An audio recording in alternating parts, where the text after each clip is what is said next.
Hello everyone, welcome back to the channel. This is Simran Kaur and आज हम finish करेंगे chemistry का chapter number 1 that is chemical reactions and equations. इसमें हम सारी डेफिनेशन से लेकर जितने भी हमारे रिएक्शंस हैं सब कुछ मैं लर्न करवा दूंगी आपके। So let us get started. सबसे पहले तो केमिकल रिएक्शन होता क्या है। हमारे आसपास 2 टाइप्स के चेंजेस हैं जो हम देखते हैं। Number 1 is physical change and number 2 is chemical change. Physical changes कौन से चेंजेस होते हैं? ऐसे चेंजेस जिसमें कोई नया सब्सटेंस फॉर्म नहीं हो रहा। For example tearing of a paper. मैंने एक पेपर फाड़ा तो अब वो पेपर तो पेपर ही है, उसके 2 पीसेज हो गए बट उसकी कोई फिजिकल प्रॉपर्टीज चेंज नहीं हुई। राइट नाउ अगर मैंने उसी पेपर को बर्न कर दिया, जला दिया, सो व्हाट विल हैपन, वो पेपर एशेज में कन्वर्ट हो जाएगा जिसकी प्रॉपर्टी बिल्कुल ओरिजिनल पेपर से डिफरेंट होंगी, है ना। तो अब यहाँ पर क्या हुआ, जब मैंने पेपर को बर्न किया, जब भी हम किसी चीज़ को बर्न करते हैं व्हाट हैपन्स, वो ऑक्सीजन के साथ रिएक्ट करता है ना। सो पेपर ने ऑक्सीजन के साथ रिएक्ट किया और ऑक्सीजन के साथ रिएक्ट करने पर क्या बन गया, वो एशेज में कन्वर्ट हो चुका था। So this is a chemical reaction, ठीक है। So this is a chemical change. तो ऐसा चेंज क्या होता है, केमिकल चेंज।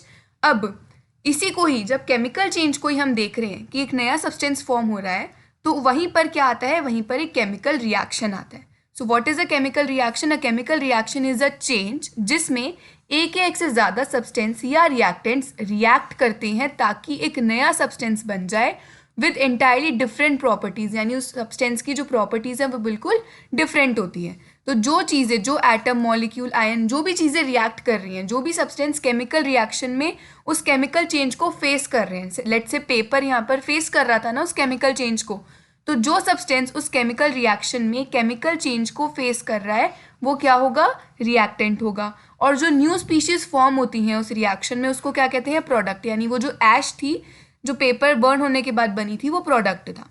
नाउ यहाँ पर हम एक केमिकल रिएक्शन का ही एग्जाम्पल देखते हैं। सोडियम ने वाटर के साथ रिएक्ट किया तो ये दोनों चीज़ों ने कंबाइन किया, so these are the reactants. अब जब इन दोनों चीज़ों ने कंबाइन किया तो व्हाट वाज द प्रोडक्ट। अब रिजल्ट क्या आया इस केमिकल रिएक्शन में, एक केमिकल चेंज हो गया ना सोडियम और वाटर के रिएक्शन पर। So now we get sodium hydroxide. हमें सोडियम हाइड्रोक्साइड साथ में हाइड्रोजन गैस रिलीज होती हुई मिलती है। So these are the products जो एक केमिकल रिएक्शन के बाद आपको मिलते हैं। ओके यहाँ पर देखो, मैंने सोडियम के आगे S लिखा है क्योंकि मैंने सोडियम को पाउडर्ड फॉर्म में लिया था। वाटर इज द लिक्विड, तो यहाँ पर मैंने L ले लिया, है ना। ये सॉलिड था, ये लिक्विड है। अब सोडियम हाइड्रोक्साइड का कैसा सोल्यूशन है, एक्वस सोल्यूशन है, यानी मतलब वाटर की फॉर्म में है।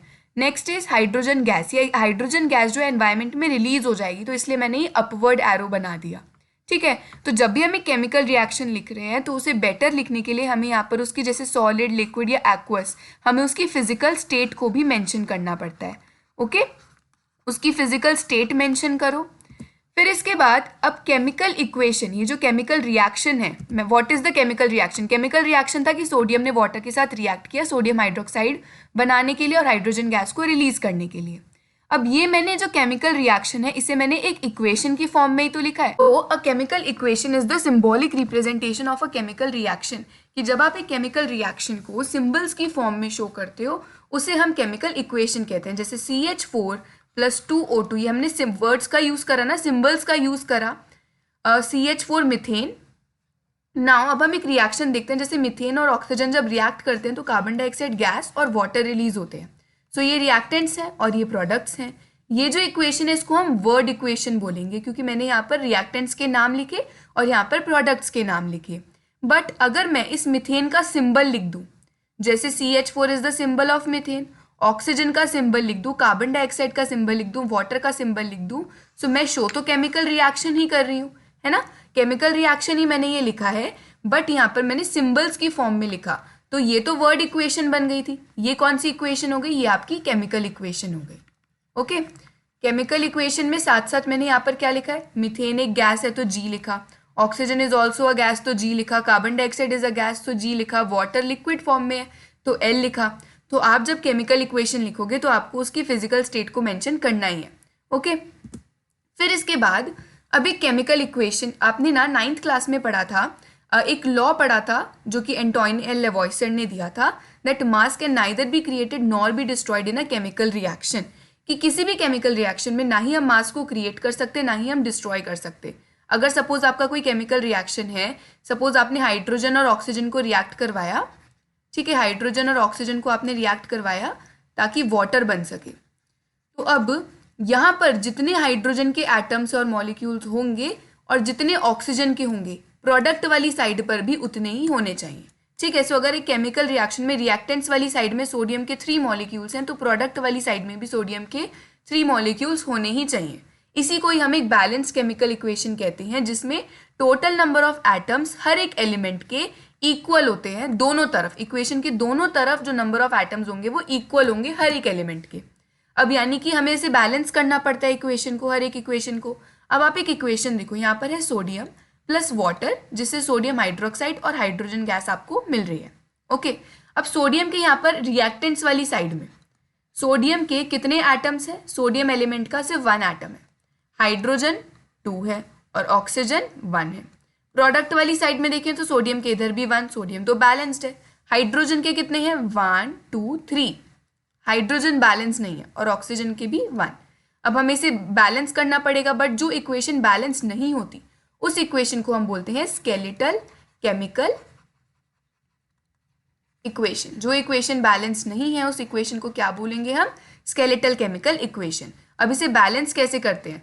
तो इक्वेशन को बैलेंस करने के लिए होता है हमारा हिट एंड ट्रायल मेथड, यानी आपको सिर्फ ट्राई करते जाना है कि अगर हम यहाँ पर 2 ऐड कर दें, इससे मल्टीप्लाई कर दें, तो ये बैलेंस हो पा रहा है या नहीं हो पा रहा। यहाँ सोडियम को तो हमें नहीं छेड़ना चाहिए, बट देखो हाइड्रोजन के यहाँ पर 3 है, यहाँ पर 2 हैं। मैं क्या कर सकती हूँ, अगर मैं यहाँ पर 2 लगा दूँ तो हाइड्रोजन के कितने हो जाएंगे? 2 2 ज़ा 4, और ऑक्सीजन के कितने हो जाएंगे? आप ये देखो, ये 2 ना हर एक एटम के साथ मल्टीप्लाई होगा, हर एक एलिमेंट के साथ मल्टीप्लाई होगा, ठीक है। सो 2 पहले H के साथ होगा, फिर 2 O के साथ भी होगा मल्टीप्लाई, है ना। सो यहाँ पर 2 2 ज़ा 4, हाइड्रोजन के अब 4 हो गए रिएक्टेंट्स वाली साइड में, और प्रोडक्ट वाली साइड में क्या हो गया? हाइड्रोजन के अभी भी 3 है।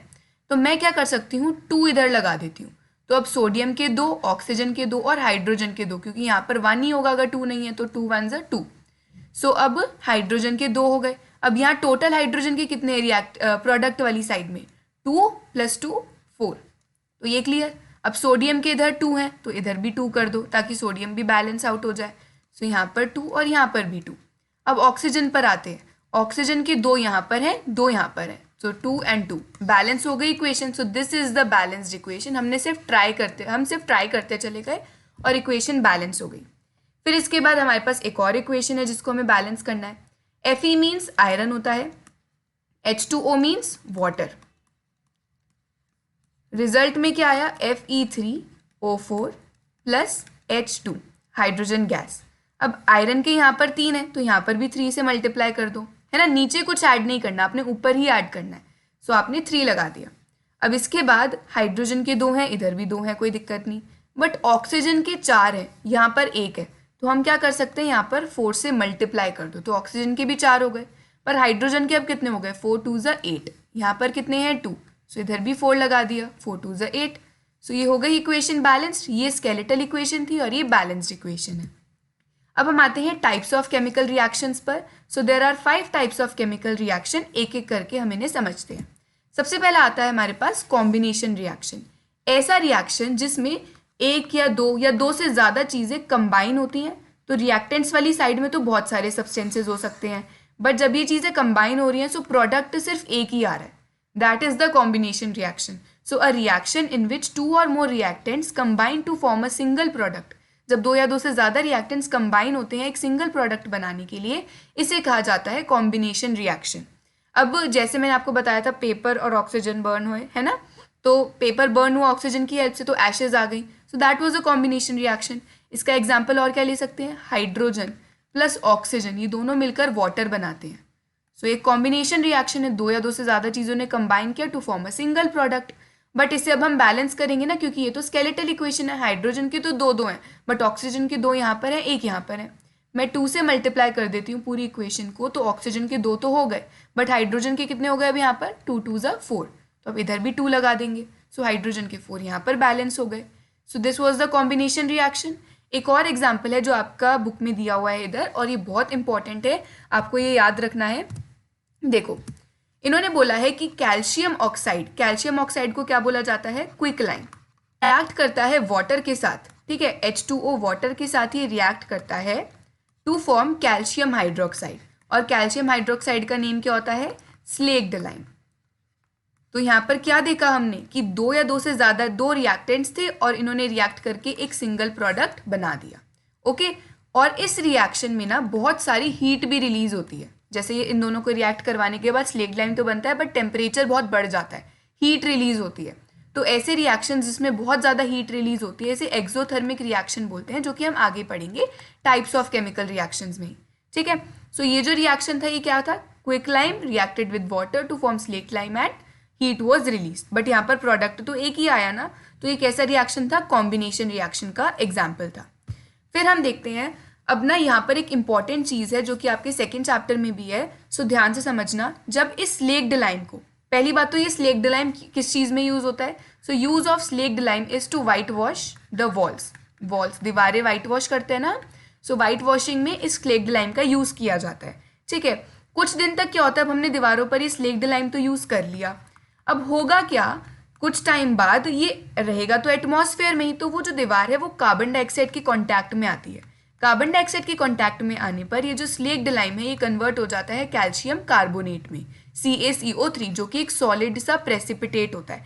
Calcium hydroxide aqueous in nature है, कार्बन डाइऑक्साइड इज गैस, और ये कैल्शियम कार्बोनेट क्या होता है, सॉलिड इन नेचर, साथ में वाटर या लिक्विड जो है ये भी रिलीज हो जाता है। सो ये कॉम्बिनेशन रिएक्शन तो नहीं है, बट आपको ये याद रखना है कि जब हम वाइट वॉश करवाते हैं वॉल्स को, तो वॉल्स कार्बन डाइऑक्साइड के साथ ही कैल्शियम हाइड्रोक्साइड रिएक्ट कर जाता है और कैल्शियम कार्बोनेट बनता है, और ये क्या करता है, ये वॉल्स को एक शाइनी अपीयरेंस देता है, क्रिस्टलाइन सी अपीयरेंस दे देता है, और साथ में वाटर भी रिलीज होता है। नेक्स्ट आता है डीकम्पोजिशन रिएक्शन। ये रिएक्शन कॉम्बिनेशन रिएक्शन का बिल्कुल ऑपोजिट है। कॉम्बिनेशन में आपने क्या देखा था, दो या दो से ज़्यादा रिएक्टेंट्स कंबाइन हो रहे थे और एक प्रोडक्ट बन रहा था। डीकम्पोजिशन रिएक्शन में क्या है, एक प्रोडक्ट है और ये ब्रेक हो रहा है दो या दो से ज़्यादा चीज़ों में। ठीक है, सो यहाँ पर सबसे ये इंपॉर्टेंट लाइन लिखी है, this reaction is opposite to combination reaction. So it is a reaction in which a single reactant, एक सिंगल रिएक्टेंट ब्रेक डाउन हो जाता है किसमें, दो या दो से ज़्यादा प्रोडक्ट्स में। इसको हम बोलते हैं डीकम्पोजिशन रिएक्शन। अब वो अचानक से तो कोई चीज़ ब्रेक नहीं होती, तो किसी तरीके की एनर्जी चाहिए उस चीज़ को ब्रेक करने के लिए, है ना, रिएक्टेंट को ब्रेक करने के लिए। सो या तो आपको थर्मल या हीट एनर्जी चाहिए होगी ताकि आपका रिएक्टेंट ब्रेक हो जाए, या आपको इलेक्ट्रिकल एनर्जी चाहिए होती है, या फिर लाइट एनर्जी की हेल्प से हम ब्रेक कर सकते हैं एक रिएक्टेंट को डिफरेंट प्रोडक्ट्स में। सो इसी बेसिस पर हमने डीकम्पोजिशन रिएक्शन को 3 कैटेगरीज में डिवाइड कर दिया, थर्मल डीकम्पोजिशन, इलेक्ट्रोलिसिस और फोटोलिसिस। थर्मल डीकम्पोजिशन कौन सा रिएक्शन है, जिसमें एक रिएक्टेंट हीट की वजह से ब्रेक हो रहा है। So the reactions use the energy in the form of heat for decomposition of reactant. Reactant का डीकम्पोजिशन करवाने के लिए हम हीट एनर्जी का यूज कर रहे हैं। अब इसका सबसे पहले एग्जाम्पल जो है वो है कैल्शियम कार्बोनेट। जो कैल्शियम कार्बोनेट जो व्हाइट वॉल्स पर क्रिस्टलाइन लुक देता है, जो कैल्शियम हाइड्रोक्साइड और उसके साथ कार्बन डाइऑक्साइड के रिएक्शन पर बनता है, अगर आप इसे हीट प्रोवाइड करोगे तो ये ब्रेक हो जाएगा या डीकम्पोज हो जाएगा कैल्शियम ऑक्साइड में, साथ में कार्बन डाइऑक्साइड में। सो ऐसे करके ये ब्रेक हो जाता है। Carbon dioxide is the gaseous form, फिर calcium oxide quicklime is in solid, और calcium carbonate is again the solid thing. So ये सॉलिड प्रेसिपिटेट होता है। अब ये जो कैल्शियम ऑक्साइड है इसका भी एक यूज बताया है, that the use of calcium oxide is to manufacture the cement manufacture करने के काम आता है। कैल्शियम हाइड्रोक्साइड वॉल्स पर व्हाइट वॉश करने के लिए और कैल्शियम कार्बोनेट वॉल्स पर क्रिस्टलाइन लुक देने के लिए। इसके बाद एक और रिएक्शन है फेरस सल्फेट का। फेरस सल्फेट जो है ना, इसके ये इस तरीके से होता है, .7H2O इस पर होता है। ये .7H2O क्या है, ये आपका सेकेंड चैप्टर में भी है। It is called water of crystallization. Water of crystallization मतलब वाटर इसके साथ क्रिस्टल्स की फॉर्म में अटैच है। ये जो है ये ग्रीन कलर के क्रिस्टल्स होते हैं, तो water basically water solid form लेकर इसके साथ क्रिस्टल्स की फॉर्म में अटैच्ड है। तो हम क्या करेंगे, इसे हीट प्रोवाइड करेंगे और इसमें से वाटर को रिमूव कर देंगे सबसे पहले तो, ताकि FeSO4 जो है ना ये डिहाइड्रेटेड हो जाए, इसके वाटर के क्रिस्टल्स इससे दूर करो। अब जब हम FeSO4 से हीट पास करवाते हैं, फर्स्ट ऑफ ऑल ये सॉलिड होता है, अगर हम इससे हीट पास करवाएंगे फेरस सल्फेट से, तो ये ब्रेक हो जाता है 3 प्रोडक्ट्स में, क्योंकि डीकम्पोजिशन रिएक्शन है। हीट ब्रेक हो जाता है फेरिक ऑक्साइड में, Fe2O3 में, साथ में सल्फर डाइऑक्साइड और सल्फर ट्राइऑक्साइड। अभी एक ऐसा रिएक्शन था जो थोड़ा सा यूनिक था, जो आपको याद रखना पड़ेगा। सो ये आप अपनी नोटबुक में नोट डाउन कर लो और ये आपको याद रखना है। बट अब हम इसे बैलेंस करेंगे। तो फेरिक ऑक्साइड, देखो फेरिक ऑक्साइड कैसे बना, फेरस की वैलेंसी थी 3, ऑक्सीजन की वैलेंसी होती है 2, हमने इसे क्रॉस मल्टीप्लाई किया तो Fe2O3। तो आयरन के तो 2 ही रहने, तो यहाँ पर 2 लगा दो। अब 2 बैलेंस करने से क्या हुआ, सल्फर के 2 इधर आ गए, यहाँ पर 2 हैं। ऑक्सीजन के 2 4 8, तो 3 + 2 5 6 7 8। तो ऐसे करके हमारा ये डिकम्पोजिशन रिएक्शन हो गया। इसे याद रख लेना because it is a new reaction. कुछ रिएक्शंस आपको याद रखने पड़ते हैं। फिर इसके बाद हमने लिया लेड नाइट्रेट, ये भी इंपॉर्टेंट रिएक्शन है। लेड नाइट्रेट जो कि कलरलेस होता है, पहले मैं बैलेंस नहीं करी, पहले मैं आपको बता देती हूँ। PbNO3 2, ठीक है। ये मैंने कैसे बनाया, लेड सी है 2 सॉरी, और NO3 की वैलेंसी है 1। तो जब हमने इन्हें क्रॉस मल्टीप्लाई कराया तो Pb तो ऐसे ही है और ये NO3 के साथ 2 मल्टीप्लाई हो जाएगा।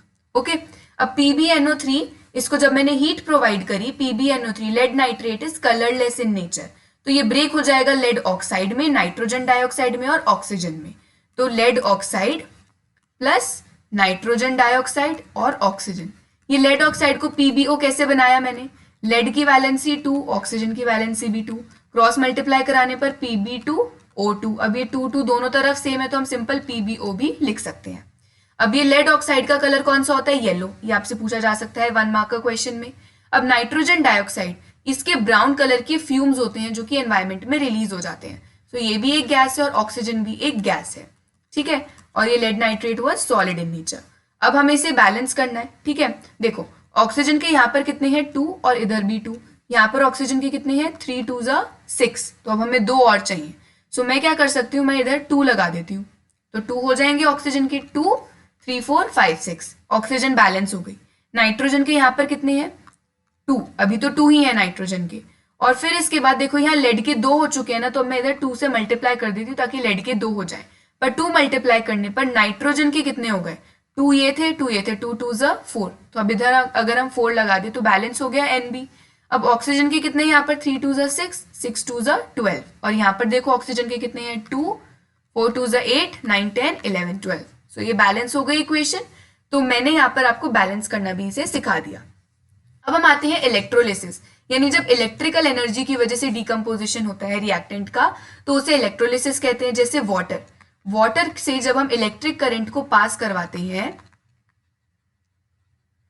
तो ये ब्रेक हो जाता है हाइड्रोजन में और ऑक्सीजन गैस रिलीज हो जाती है, ठीक है। हाइड्रोजन गैस और ऑक्सीजन गैस रिलीज हो जाती है। सो ये लिक्विड की फिजिकल स्टेट बदल गई ना, तो केमिकल रिएक्शन में यही होता है, एक सब्सटेंस की फिजिकल स्टेट बदल जाती है, उसका कलर बदल जाता है, कई बार कोई गैस रिलीज हो जाती है, ठीक है।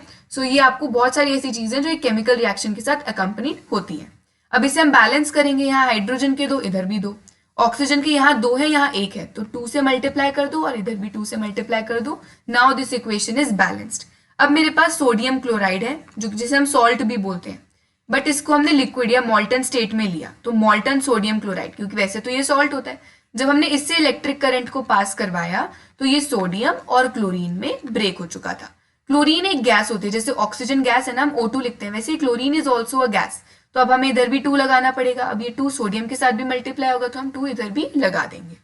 सो ये हो गया रिएक्शन हमारा। नेक्स्ट आता है फोटोलिसिस या फोटोकेमिकल डिकम्पोजिशन, यानी जब लाइट एनर्जी की वजह से डिकम्पोजिशन होता है। अब मेरे पास है सिल्वर क्लोराइड। सिल्वर क्लोराइड से जब हम सनलाइट को पास करवाएंगे या किसी भी तरीके की लाइट को पास करवाते हैं तो ये ब्रेक हो जाएगा क्लोरीन गैस में और सिल्वर में। अब यहाँ पर इसे बैलेंस करना है तो इधर भी 2 और इधर भी 2 लगा देंगे। अब मेरे पास सिल्वर ब्रोमाइड है, तो सिल्वर ब्रोमाइड को जब हमने ऐसे ब्रेक किया सो ब्रोमीन गैस बन जाएगी, साथ में आपका सिल्वर अलग हो गया। इसे बैलेंस करना है तो इधर भी 2 और इधर भी 2 लगा दो। अब ध्यान रखना सिल्वर क्लोराइड का कलर क्या होता है, व्हाइट, सिल्वर होता है ग्रेइश व्हाइट और क्लोरीन होता है येलोइश व्हाइट। तो साथ साथ इन्हें एक जगह लिखते जाओ इन कलर्स को और लास्ट में याद कर लेना ढंग से। फिर यहाँ पर है सिल्वर ब्रोमाइड, ये सिल्वर में ब्रेक होगा जो कि क्या है अगेन ग्रेइश व्हाइट, और ब्रोमीन का कलर ब्राउन होता है।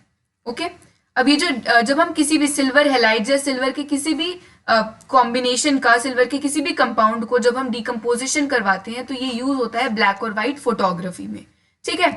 नेक्स्ट आते हैं एक्सोथर्मिक और एंडोथर्मिक रिएक्शंस पर। Exothermic reaction is a reaction जिसमें बहुत सारी हीट रिलीज होती है रिएक्शन के बाद, और एंडोथर्मिक रिएक्शन वो रिएक्शन है जिसमें रिएक्शन करवाने के लिए बहुत सारी हीट अब्सॉर्ब होती है, यूज की जाती है कि रिएक्शन हो जाए। ठीक है, अब सबसे पहले हम आते हैं एक्सोथर्मिक रिएक्शन पर। सो द रिएक्शन जिसमें हीट इवॉल्व हो रही है, बहुत सारी हीट रिलीज हो रही है, वो होता है एक्सोथर्मिक रिएक्शन। जब भी हम किसी चीज को जलाते हैं, कंबस्शन रिएक्शंस जो होते हैं वो एक्सोथर्मिक रिएक्शन ही है। साथ साथ रेस्पिरेशन, रेस्पिरेशन में क्या होता है, फूड ऑक्सीजन के साथ कंबाइन होता है एनर्जी रिलीज करने के लिए, ग्लूकोज है ना, ग्लूकोज रिलीज करने के लिए, साथ में कार्बन डाइऑक्साइड गैस।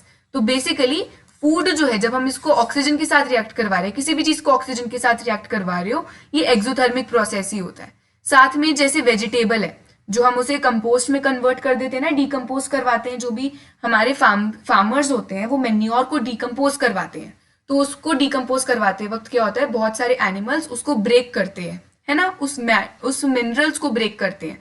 तो ये भी एक एक्सोथर्मिक रिएक्शन है जिसमें बहुत सारी हीट रिलीज होती है।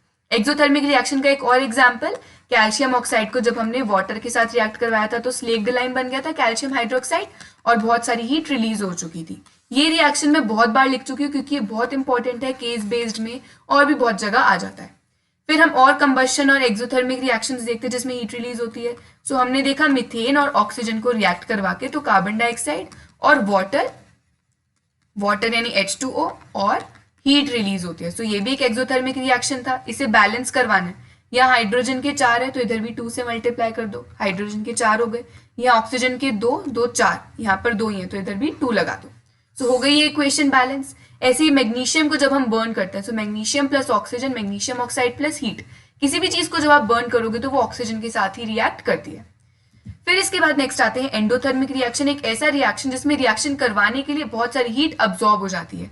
कई बार energy, light energy, electrical energy भी अब्सॉर्ब हो जाती है। अब हम देखते हैं इसका सबसे बेस्ट एग्जांपल, फोटोसिंथेसिस। फोटोसिंथेसिस में क्या होता है, प्लांट्स कार्बन डाइऑक्साइड और वाटर को रिएक्ट करवाते हैं सनलाइट और क्लोरोफिल की प्रेजेंस में। सनलाइट और क्लोरोफिल, क्लोरोफिल क्या है, ग्रीन कलर की पिगमेंट जो प्लांट की लीव्स में आपको मिल जाती है ना। सो अगर ग्रीन पिगमेंट नहीं होगी तो व्हाट विल हैपन, प्लांट्स अपना फूड नहीं बना सकते। अब क्या होता है, ग्लूकोज रिलीज होता है। ग्लूकोज का आपको हमेशा याद रखना है C6H12O6, साथ में ऑक्सीजन गैस रिलीज होती है और वाटर। ठीक है, so these are the products, these are the reactants. यहाँ पर हमने क्या देखा कि ये ऐसा रिएक्शन है जिसमें बहुत सारी हीट अब्सॉर्ब हो रही है ना, सनलाइट अब्सॉर्ब हो रही है, सनलाइट लाइट एनर्जी अब्सॉर्ब हो रही है। सो ये एक एंडोथर्मिक रिएक्शन है। अब इसे इक्वेशन को हमें बैलेंस करना पड़ेगा। देखो हाइड्रोजन के यहाँ पर 12 है तो डायरेक्टली ना हम इधर भी 12 लिख देते हैं। फिर कार्बन के यहाँ पर 6 है तो इधर भी 6 लिख दो। अब इस इक्वेशन को बैलेंस करके देखते हैं। कार्बन के कितने हो गए, 6 और 6 बैलेंस हो गई। हाइड्रोजन के यहाँ कितने हैं, 12 2 24, यहाँ पर 12 है और इधर 2 है तो 2 के साथ और 6 मल्टीप्लाई कर देते हैं, 6 2 12, 12 ये रहे, 24 बैलेंस हो गए। हाइड्रोजन के भी, ऑक्सीजन के बैलेंस करते हैं। ऑक्सीजन के कितने यहाँ पर, 6 2 12 और यहाँ पर भी 12, 12 12 24, तो 24 इस साइड है। यहाँ पर कितने हैं, 6 ये रहे, 2 मॉलिक्यूल्स ये हैं, 6 ये हैं, तो 6 7 8 और 8 और 6 हमारे पास कितना आ गया, 14। पर अब हमें कितने चाहिए, 24 चाहिए। तो अगर मैं यहाँ पर 6 2 12 कर दूं, 12 प्लस 6 18 और 18 प्लस 6 24, तो हो गई ये इक्वेशन बैलेंस। तो ये आपका कौन सा रिएक्शन था, फोटोसिंथेसिस। बायो में हमने डायरेक्टली लर्न करा था फोटोसिंथेसिस रिएक्शन, यहाँ पर हमने उसे बैलेंस भी कर लिया। ऐसे ही कुछ और रिएक्शंस हैं जिसमें आपकी हीट अब्सॉर्ब हो रही है, हीट एनर्जी। ये भी आपका ट्राइंगल का सिंबल हीट को शो कर रहा है, तो हीट एनर्जी अब्सॉर्ब होने के बाद आपको प्रोडक्ट्स दिख रहे हैं। नेक्स्ट आता है displacement reaction. Displacement reaction is a reaction जिसमें एक रिएक्टिव एलिमेंट दूसरे रिएक्टिव एलिमेंट को उसके कंपाउंड से डिस्प्लेस कर देता है। देखो ये कैसे है, ये ना हमारी एक रिएक्टिविटी सीरीज होती है। क्या होती है, रिएक्टिविटी सीरीज। इस रिएक्टिविटी सीरीज में क्या होता है, देखो कोई एलिमेंट ज्यादा रिएक्टिव होता है, कोई कम होता है। तो पोटेशियम सबसे ज्यादा रिएक्टिव है, सोडियम उससे कम रिएक्टिव है, कैल्शियम उससे कम रिएक्टिव है, मैग्नीशियम उससे कम रिएक्टिव है। ये आपको रिएक्टिविटी सीरीज लर्न करनी पड़ेगी, आपके चैप्टर 3 में दी हुई है। ठीक है, अब क्या होता है, हम इसका एक एग्जाम्पल देखते हैं जिससे आपको समझ आएगा। आपके पास था जिंक, जिंक ने कॉपर सल्फेट के सोल्यूशन के साथ रिएक्ट किया। जिंक ग्रे कलर के होता है मेटल, और कॉपर सल्फेट का सोल्यूशन ब्लू कलर का होता है। अब कॉपर सल्फेट क्या है, एक कंपाउंड है, सो ये कॉपर का कंपाउंड है। और जिंक क्या है, जिंक एक एलिमेंट है ना। तो जब एक जिंक जो है वो ज्यादा रिएक्टिव है, रिएक्टिविटी सीरीज में कॉपर के ऊपर है, zinc is more reactive than copper. तो जब जिंक अपने कंपाउंड मतलब जिंक जो मोर रिएक्टिव एलिमेंट है वो दूसरे कंपाउंड के साथ रिएक्ट हो रहा है जिसका एलिमेंट जिंक से कम रिएक्टिव है, तो जिंक क्या करेगा, कॉपर की जगह ले लेगा उसके कंपाउंड में से। तो अब क्या बन जाएगा, जिंक सल्फेट बन जाएगा। जिंक सल्फेट कलरलेस होता है, ये एक्वस सोल्यूशन है, ये भी एक एक्वस सोल्यूशन है, और कॉपर को अलग कर देगा। ठीक है, copper is a brown coloured metal. ठीक है, तो कॉपर अलग हो गया, क्यों, कॉपर का कंपाउंड था, जिंक एक अलग एलिमेंट था जो ज्यादा रिएक्टिव था, तो जिंक ने अपना कंपाउंड बना लिया, साथ में कॉपर को अलग कर दिया, सेपरेट कर दिया। तो आपके पास सिंगल, ये कैसा रिएक्शन था, इसे हम बोलते हैं सिंगल डिस्प्लेसमेंट रिएक्शन। तो एक ही एलिमेंट था जिसने एक कंपाउंड में से उसको उसकी जगह से हटा दिया। फिर इसके और एग्जाम्पल पर आते हैं। अब नेक्स्ट आते हैं सिंगल डिस्प्लेसमेंट रिएक्शन के कुछ और एग्जाम्पल्स। हमारे पास था आयरन। आयरन रिएक्ट होता है कॉपर सल्फेट के साथ, तो क्या बन जाता है, iron is more reactive than copper. आपने रिएक्टिविटी सीरीज अगर याद कर ली तो क्या बन जाएगा, फेरस सल्फेट और कॉपर अलग हो गया। क्वेश्चन में आपको दिया हुआ है अगर PbCl2 लेड क्लोराइड रिएक्ट हो रहा है कॉपर के साथ, अब क्या होगा, यहाँ पर हमने देखा बट लेड जो है ना वो वो मोर रिएक्टिव है कॉपर से, लेड कॉपर से ज्यादा रिएक्टिव है। क्वेश्चन आपके पास ये आया, lead chloride plus copper, lead copper से ज्यादा रिएक्टिव है, तो कॉपर क्या इसकी जगह ले सकता है, नहीं ले सकता। तो रिएक्शन क्या रहेगा, हम इसमें लिखेंगे नो चेंज, यहाँ पर कोई चेंज नहीं आने वाला। इधर इन्होंने एग्जाम्पल दिया कि लेड को कॉपर क्लोराइड के साथ रिएक्ट करवाओ तो लेड क्लोराइड और कॉपर बन जाएगा, क्योंकि लेड ज्यादा रिएक्टिव है ना कॉपर से। पर यहीं पे क्वेश्चन में अगर ये आता तो आप लिखते नो चेंज, कोई चेंज नहीं होगा। फिर नेक्स्ट आता है हमारे पास डबल डिस्प्लेसमेंट रिएक्शन, जिसे प्रेसिपिटेशन रिएक्शन भी बोलते हैं। तो इस रिएक्शन में क्या होता है, दो कंपाउंड्स हैं, एक कंपाउंड है आपके पास सोडियम सल्फेट और दूसरा कंपाउंड है आपके पास बेरियम क्लोराइड। ठीक है, सोडियम सल्फेट और बेरियम क्लोराइड दो कंपाउंड्स हैं, ये सोडियम का कंपाउंड है और ये बेरियम का कंपाउंड है। बेरियम सोडियम की जगह ले लेगा, सोडियम बेरियम की जगह ले लेगा, बस, और कुछ नहीं होगा यहाँ पर। तो क्या बन जाएगा, सोडियम क्लोराइड एक तरफ, सोडियम क्लोराइड एक तरफ और यहां पर बेरियम सल्फेट एक तरफ। ठीक है, अब देखो सोडियम क्लोराइड मैंने ऐसे क्यों लिखा, सोडियम की वैलेंसी क्या होती है 1, क्लोरीन की वैलेंसी होती है 1, क्रॉस मल्टीप्लाई करवाया इनको तो आपके पास क्या आ जाएगा, NaCl आ जाएगा। सो सोडियम क्लोराइड, बट यहाँ पर सोडियम के दो हैं, इधर भी दो हैं, तो इधर 2 से मल्टीप्लाई कर दो बैलेंस करने के लिए। बेरियम सल्फेट ऑलरेडी बैलेंस्ड है। बेरियम सल्फेट ना एक व्हाइट कलर का प्रेसिपिटेट बच जाएगा, तो प्रेसिपिटेट को आप डाउनवर्ड एरो से शो करते हो, गैस को हम अपवर्ड एरो से शो करते हैं ना, बट प्रेसिपिटेट को हम एक डाउनवर्ड एरो से शो करते हैं और ये व्हाइट कलर का प्रेसिपिटेट बच जाता है। अब इसके बाद हम एक और रिएक्शन देखते हैं, सिल्वर नाइट्रेट था हमारे पास और सोडियम ब्रोमाइड था, तो सिल्वर जो है सिल्वर ब्रोमाइड बन जाएगा और सोडियम नाइट्रेट बन जाएगा। बस सिल्वर ने सोडियम की जगह ले ली, सोडियम ने सिल्वर की जगह ले ली। ये होता है डबल डिस्प्लेसमेंट रिएक्शन। अब हम आएंगे ऑक्सीडेशन एंड रिडक्शन रिएक्शंस पर। ऑक्सीडेशन रिएक्शन कौन सा रिएक्शन होता है, एक ऐसा रिएक्शन जिसमें किसी सब्सटेंस में या तो ऑक्सीजन ऐड हो रही है या हाइड्रोजन रिमूव हो रही है या फिर वो अपने इलेक्ट्रॉन्स को लूज कर रहा है, तो हम कहेंगे कि यहाँ पर ऑक्सीडेशन रिएक्शन हो रहा है। इसके एग्जाम्पल्स देखते हैं, जैसे कॉपर और ऑक्सीजन को जब हमने रिएक्ट कराया तो बन गई कॉपर ऑक्साइड, तो कॉपर में ऑक्सीजन ऐड हो रही है ना, so this reaction is oxidation reaction. Next है हाइड्रोजन सल्फाइड H2S, ये इसने भी ऑक्सीजन के साथ रिएक्ट किया, सो व्हाट हैपेंस इज यहाँ पर सल्फर अलग हो गया और हाइड्रोजन ऑक्साइड अलग हो गई। तो ये आपको रिएक्शन याद रखना है और ध्यान से देखो, इसमें क्या हुआ, सल्फर से हाइड्रोजन रिमूव हुई तो यानी कि ऑक्सीडेशन रिएक्शन है, और हाइड्रोजन में ऑक्सीजन ऐड हो गई तो भी कह सकते हैं कि ऑक्सीडेशन रिएक्शन है। यहाँ पर हाइड्रोजन सल्फाइड ऑक्सीजन की वजह से ब्रेक हो रहा है, तो इधर ऑक्सीडाइजिंग एजेंट क्या होगा, H2S, तो H2S को हम क्या बोलेंगे, ऑक्सीडाइजिंग एजेंट। ओके, फिर इसके बाद यहाँ पर हमें जिंक का भी एक एग्जाम्पल दिया है। जिंक की जगह ना हम एक बहुत बेसिक सा एग्जाम्पल लेते हैं, लेट्स से सोडियम। ठीक है, सोडियम जो है 11th नंबर का एलिमेंट है, इसकी इलेक्ट्रिक कॉन्फ़िगरेशन होती है 281, तो यानी कि ये अपने 1 इलेक्ट्रॉन को लूज कर देता है। तो सोडियम कैसे बनता है, सोडियम के ऊपर 1 प्लस का चार्ज है क्योंकि ये 1 इलेक्ट्रॉन लूज कर रहा है, और इसने क्या करा, इसे शो कर दो कि इसने 1 इलेक्ट्रॉन लूज कर दिया। ठीक है, तो यानी कि ये कौन सा प्रोसेस हो गया, ये ऑक्सीडेशन रिएक्शन हो गया। रिडक्शन में सब कुछ ऑपोजिट होता है, इसमें या तो किसी सब्सटेंस में से ऑक्सीजन रिमूव हो रही है या हाइड्रोजन ऐड हो रही है या वो इलेक्ट्रॉन्स को गेन कर रहा है। जैसे क्लोरीन, क्लोरीन 17th नंबर का एलिमेंट है जिसकी इलेक्ट्रॉनिक कॉन्फ़िगरेशन होती है 287।